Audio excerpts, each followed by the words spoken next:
What's going on, fishing folks? Today we are installing a YakAttack heavy duty LeverLoc anchor trolley on the Bass Influence. This is a Bonafide SS127.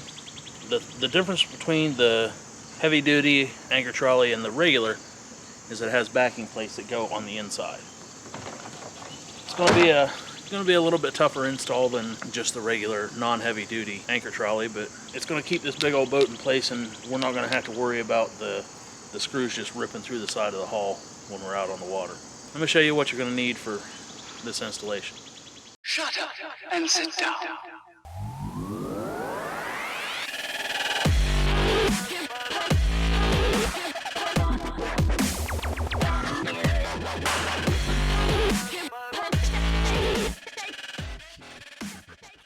Alright, this is all the stuff you're going to need. You need the trolley line. It comes with 2 stealth pulleys. It's those right there. The trolley ring is that. This is with one of those. The assembled base and lever lock. That's that right there. It comes with 4 pad hooks, your little baggie of screws and nuts, and 3 backing plates. Of course, you're going to need a drill. You're going to need a 13/64 drill bit, a good screwdriver, and a tape measure. Alright, y'all, we're going to start off installing the first stealth pulley up here on the front of the boat. And you want to do it about 16 inches back. It doesn't have to be 16 inches exactly, but about 16 inches back, and it's going to get past all this hardware for your paddle keeper and all that. And it's going to make it easier to reach up in here. This thing keeps falling on me. There we go. It's going to make it easier to reach up inside your hull to install stuff. You don't want to go too far forward to where the inside curve is going to interfere with anything. It's about like that. There's a line that goes the full length of the boat. You want to stay above that, but on that line as close as possible. And what we're going to do is just mark our first hole and just go ahead and drill that hole.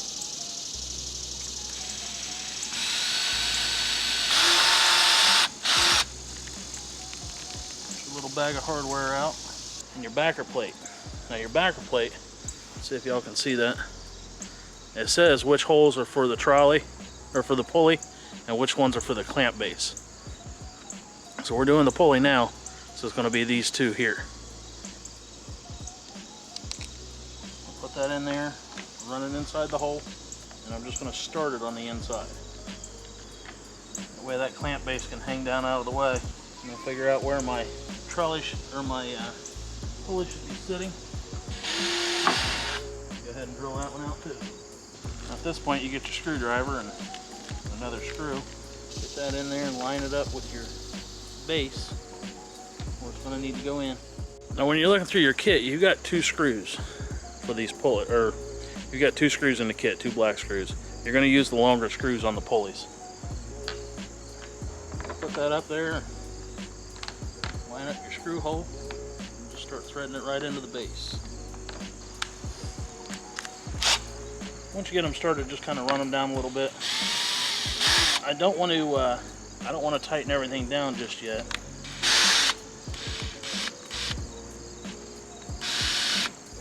I'm gonna go back to the back and that pulley on, and we'll get into the rest of this. All right, y'all. The SS127 does have an access panel here that comes off. It's got a gasket seal around it just so you can reach in here. They've got a place back here for a power pole or maybe a motor mount. And on the back here, you want to go about 12 inches forward from the back of the boat instead of 16.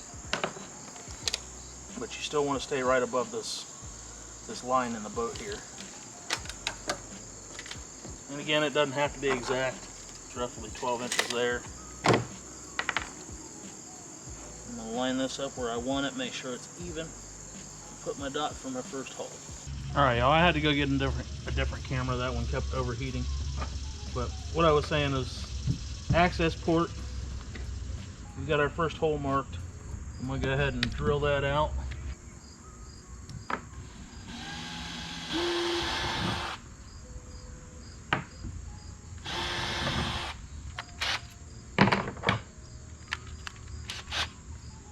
And again, you're going to use these longer screws with this and the backing plate. I gotta figure out how to get my arm in there. All right, once you get that started, you want to line this up. You want to kind of snug that down so it doesn't wiggle back and forth too. You're going to start your second hole. Loosen the first one up, move everything out of the way.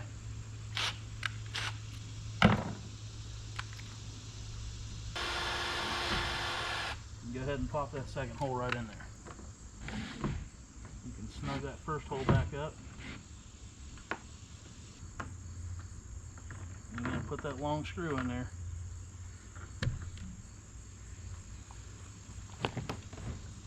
You got to reach in and line everything up.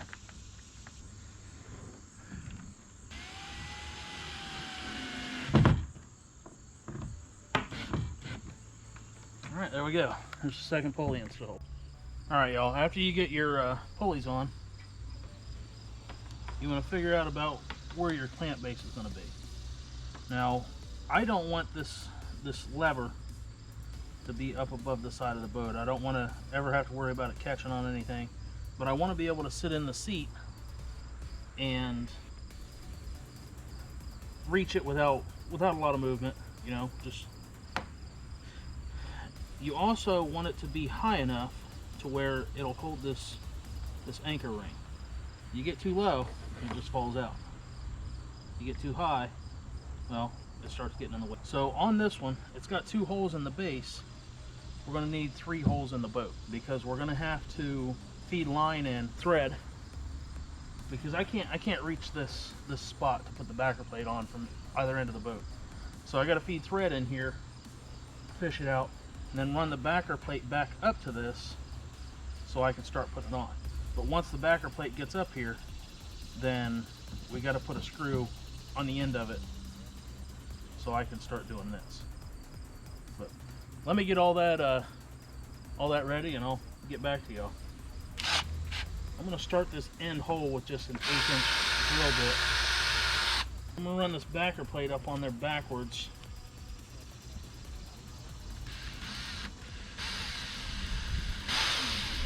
Just with one of those screws. Now that way I can drill out my other holes and I don't have to worry about, say, getting misaligned. I'm going to go ahead and use the 13/64 drill bit for those.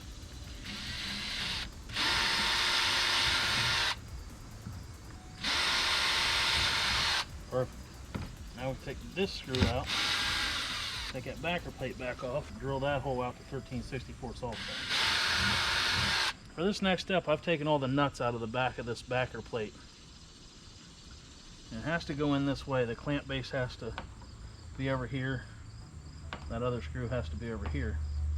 But it has to come up into the boat like this. So I don't have any rudder cables or anything in the boat to interfere with anything. So I'm just going to use this real thin thread. So I'm going to start feeding this thread into the center hole. I'm going to feed in as much as I can. A stiffer thread, a little bit heavier, would be better, but I think this will work out just fine. I've got a spool of wire here. Pull off a piece long enough to be able to reach that thread. I should have brought out a pair of wire cutters. But if you're anything like me, then you always find a different tool for the job.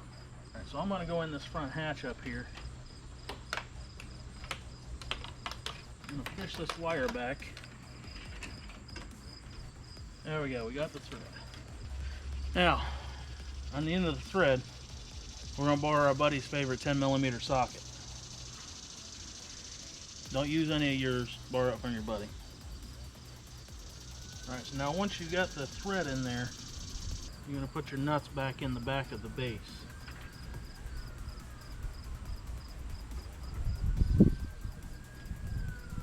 Make sure they're all in there snug. Alright, so once you've got your buddy's 10mm socket tied on there, I don't know how well y'all can see that. So we went through the center hole for the clamp base.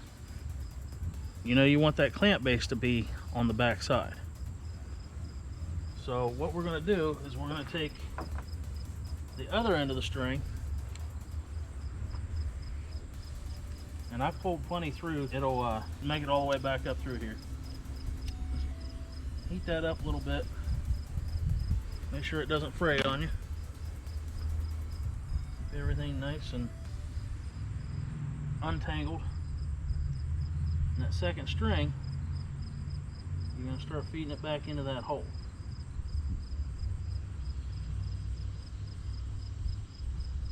Be quite a bit in there so you're not messing with it trying to keep it up out of the way, or it doesn't try to fall back out on you.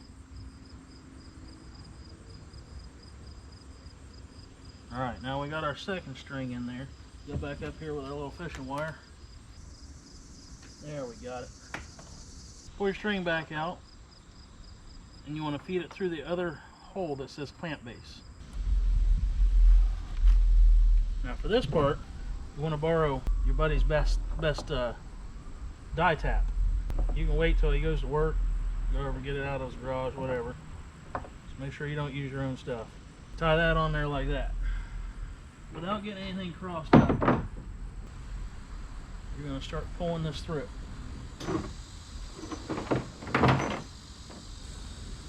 And that should line it up just about perfect. Grab one of your screws, and in this free hole down here, you may have to take a piece of wire or something and kind of poke it and line it up. So just start that one.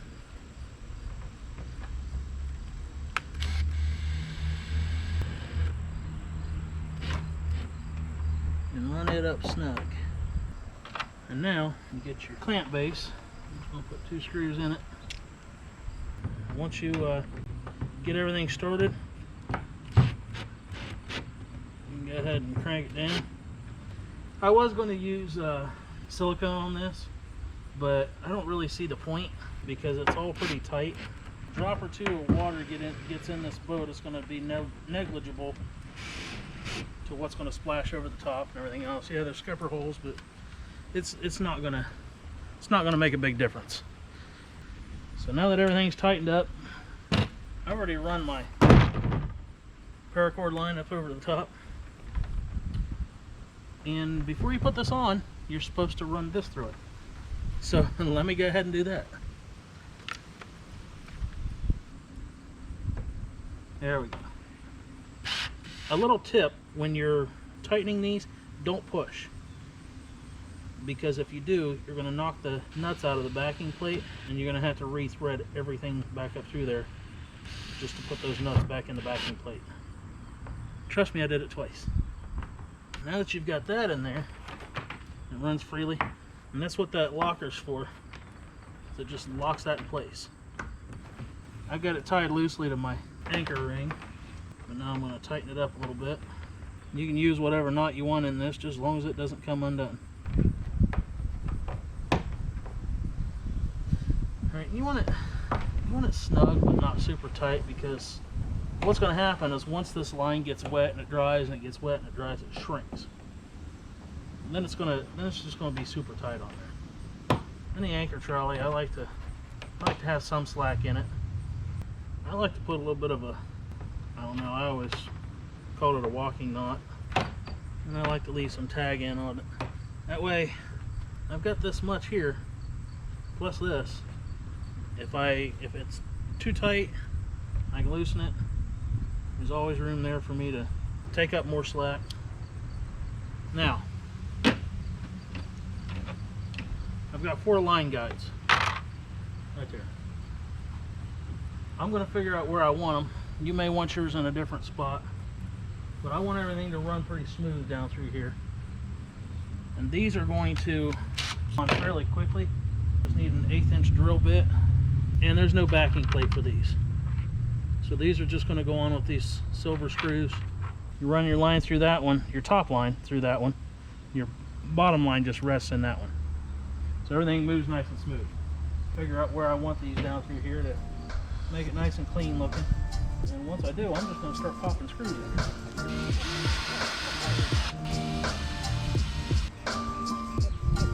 Perfect.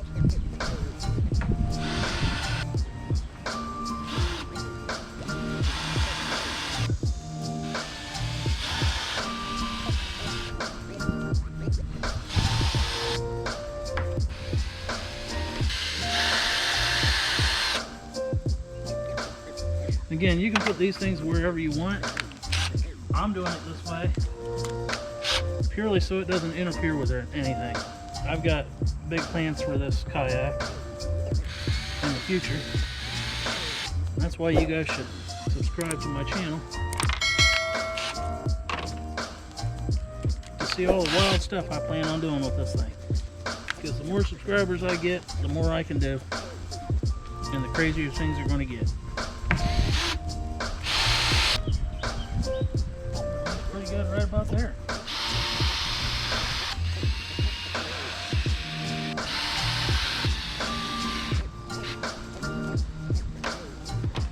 There you go, y'all. Now, that thing will run front to back.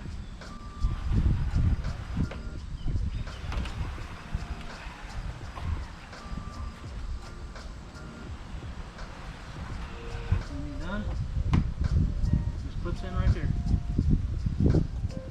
Right back however far you want it. I always go to the extreme ends. That way I don't get bound anywhere. But flip that lever, it locks it. Unlock it, slides back and forth. Locks back up. Unlock it, put it in there, lock it down. You're good to go. Alright y'all, I'm going to put my kayak back together. Hopefully get on the water this evening. If you guys enjoyed this, hit that like button. Leave a comment down below. Let me know what you guys want to see next. If I have the money, I will do it. And the time. It takes time to do all this. Subscribe to the channel because I've got a lot of stuff coming out. I've got a lot of plans for the future. And I think you guys are going to like it. Y'all get out there, get it wet, keep it bent. Get the hell out of my backyard. Later.